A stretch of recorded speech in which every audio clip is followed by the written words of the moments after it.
Hi guys, George here again at Optics Warehouse, and today I've got the LMBR R2 Chrono. So this chronograph, well, a bit of backstory on this. A colleague and myself have been wanting to stock these for ages because that's what we were using. We were using LMBR for a long time now, and they are brilliant.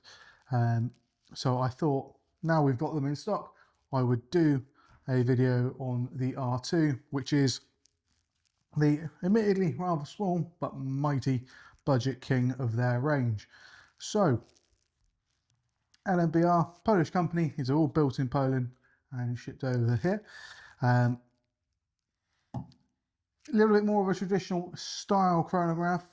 Admittedly, we've all gotten used to the Doppler radar style ones, Athlon, Garmin, FX and so on. The main downside of all that though is you have to use them outside. This you can use anywhere. And believe it or not, whilst it is rather small, as I said, it is mighty. This particular model is rated for 2.2 rimfire use as well, 2.2 long rifle and 17 HMR as well. They do say that in their instructions. They do say you need to have it 50 centimeters away. So these chronographs are as simple as can be. There is nothing to really go wrong or in how to use them. Simply turn it on, which is this switch here at the back. You flick it on, screen comes on, and you can just shoot through it if you want, and it will tell you how fast that projectile's gone.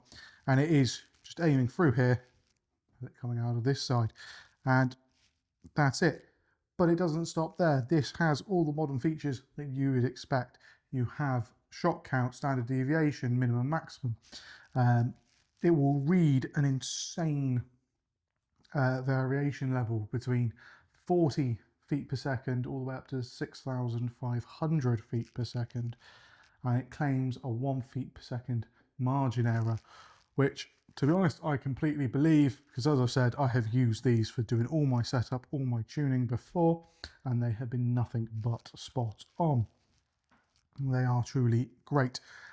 Basically, the way this chronograph works is instead of being the radar style, this is infrared. So I don't know how well you're going to see this. In there, you've got the slots in there and in the top there. Basically, infrared lights pinging through there, and then you've got another set behind, and it measures how long it takes the pellet to go from one to the other, and that tells you how fast it's been. And that's it. There is nothing to go wrong. Because it's a semi-enclosed unit, i.e. the things the sensors are covered by the body of the unit, it doesn't matter what the lighting conditions are doing. You don't have to put guards in place or anything like that. And you just turn it on and start shooting. I will cycle through the menus, see if you guys can see it, and show you what it's like to use. So starting off, you've got S1, S2, S3. From memory, you just press S2 and it cycles you through the different options there. And then you get to the end, then you press S3 and you're back to the beginning. And then, if I remember rightly, yeah, you can set your pellet weight by going through S1 and clicking there. It will tell you power readouts as well, so you can use this for setting powers. But other than that, basically, these are under £150. I think this one here is 140. There is nothing more accurate, nothing more reliable at that price point at all. These are, as I say, I would trust these for tuning for power levels, you know, keeping myself within the legal limit. I would also trust these for just speed and ballistic profiles. Oh, one thing I did forget to mention on the bottom here, they do have a 3/8 thread, so it is a standard tripod adapter, so you don't have to just mount it like that. You can put it on a tripod and things like that. There is also an app to support this, and you can plug these into the computer. It's a little bit old school now, but you've got like an older sort of style SCART lead on the back of them, but you can get all the cables. We do stock them, and they do a Bluetooth adapter as well for the app support.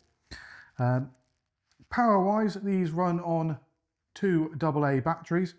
So you undo, there is a screw here at the front underneath the screen and a screw opposite here at the back. So we just undo those and then around the front do the same. And then pop that plate off there.